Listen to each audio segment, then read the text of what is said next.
Alright guys, we are leaving my house. We're gonna stop out real quick at the man cave for a quick tour.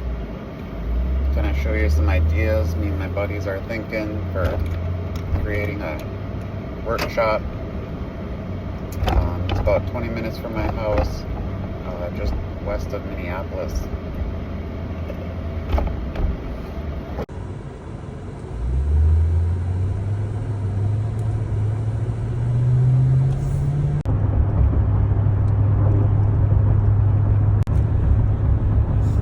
We are out on the open road. It's a beautiful day for a drive. A lot of times I'm in a hurry and racing out there to get there in time and do something and get back, but gotta remind myself to be present and live in the moment, be mindful of that. It's not always about productivity.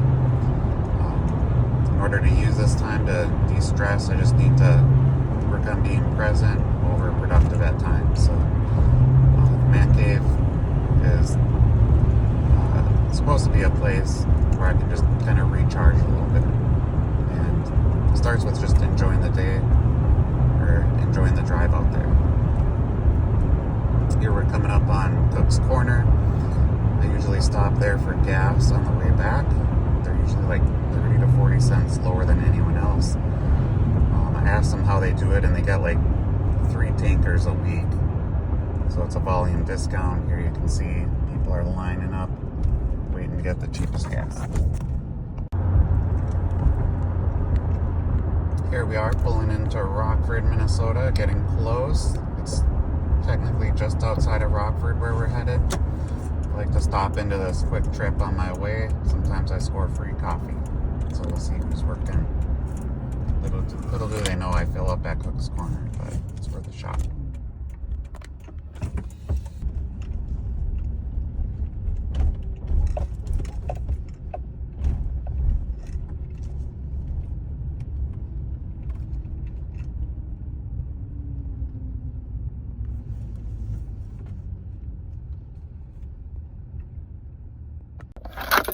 Bingo!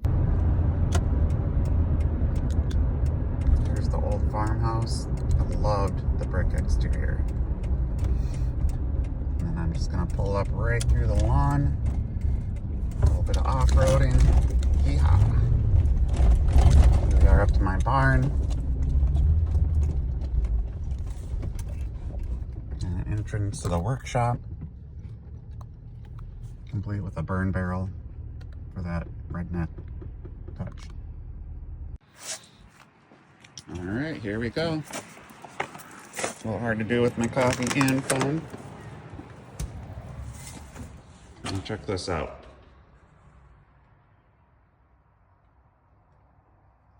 Now it needs a little decoration, little tidying up, but what's cooler than a vintage British roadster in your man cave?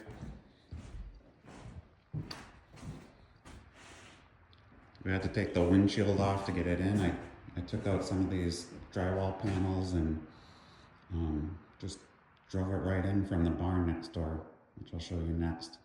Here's some workspace. We have an old school wood fire heater.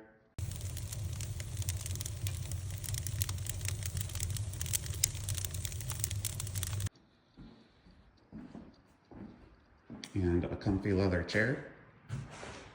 Found that for free on the side of the road. Back here is kind of our parts department.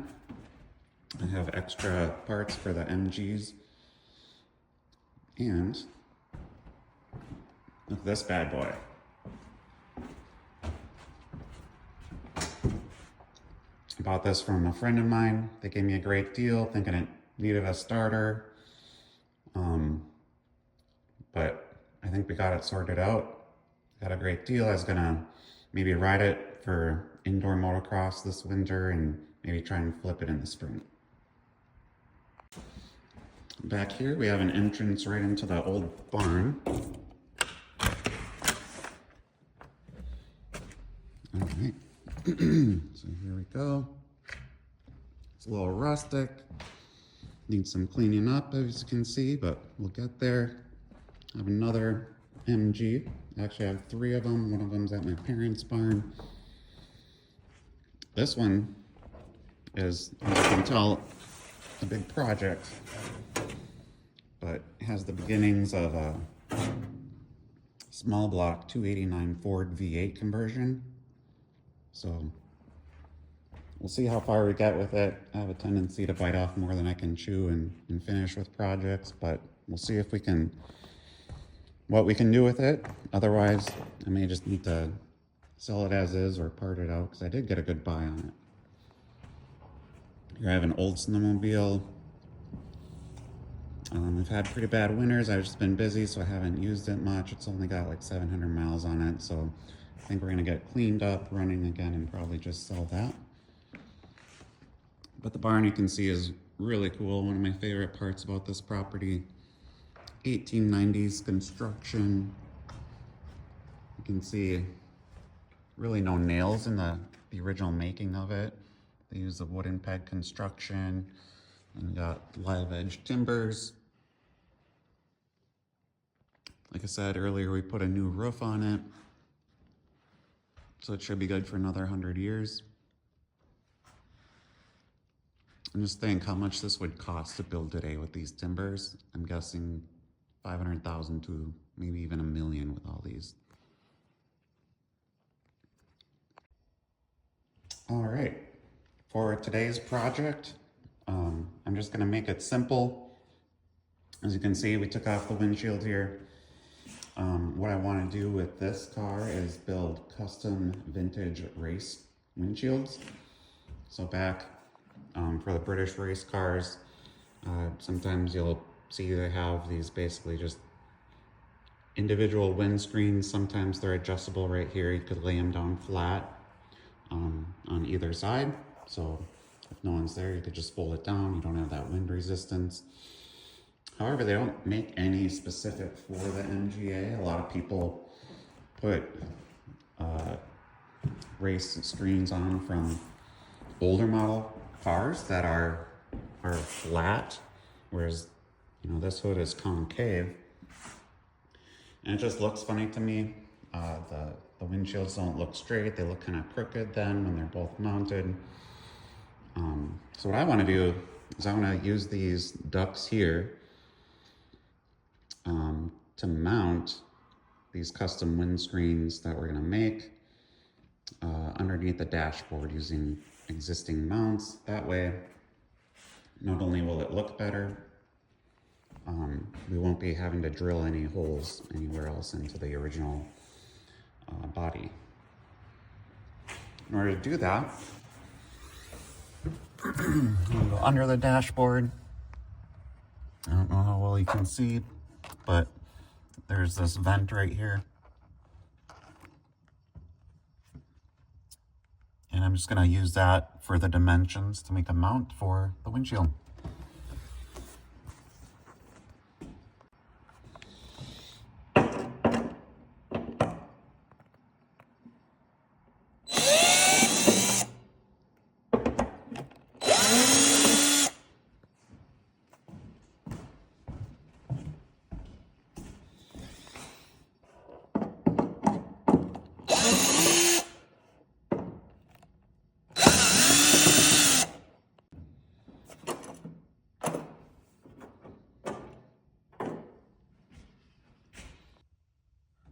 All right, here you can see the vent underneath.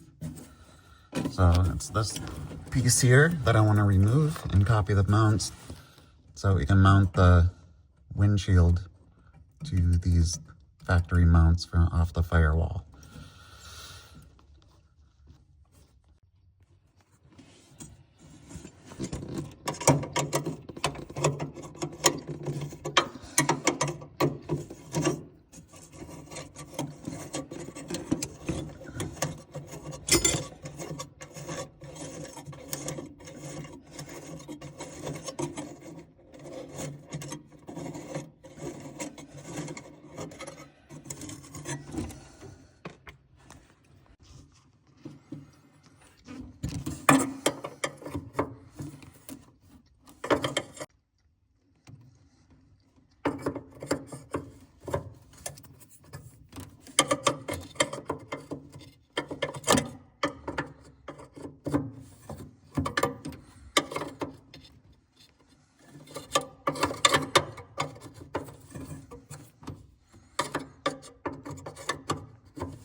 And there we have it. This is going to give us an idea of our bracket dimensions that we can just bolt right onto the underside of the dash and have a clean finish for the windshield that matches the contour of the hood. All right, and here we have the other side. I got both sides since they're sort of mirror images of each other. I'm not sure if they're exact mirror images or not. But we'll make a template out of some cardboard and see what the dimensions look like. If they're just mirror images of each other, that would simplify the process of building more if we want to build more and try to sell those.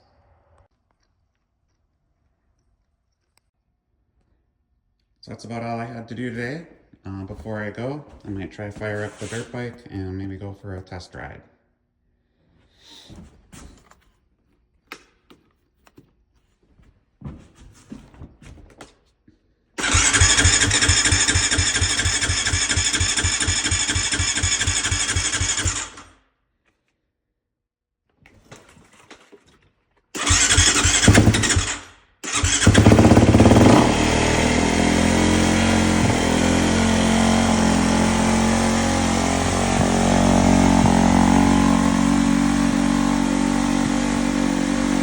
Alright, so a test ride didn't go quite as planned.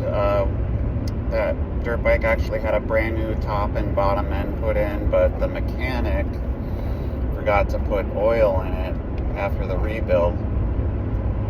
So he did all the idle time and engine braking with just like residual oil in it.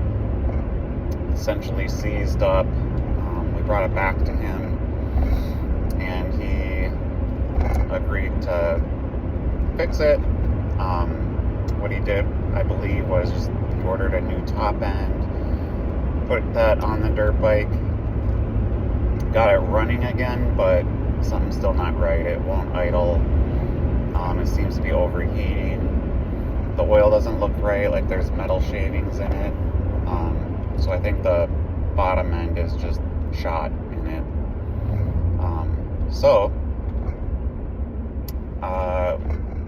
My buddy Zayden and I will probably be parting it out, but that's all right because I wanted to look at that as a potential business model for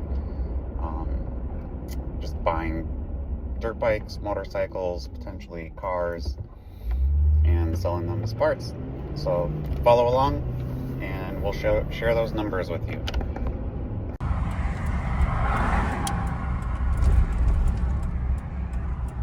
We're stopping at my favorite gas station, Cook's Corner. Mine's not too bad.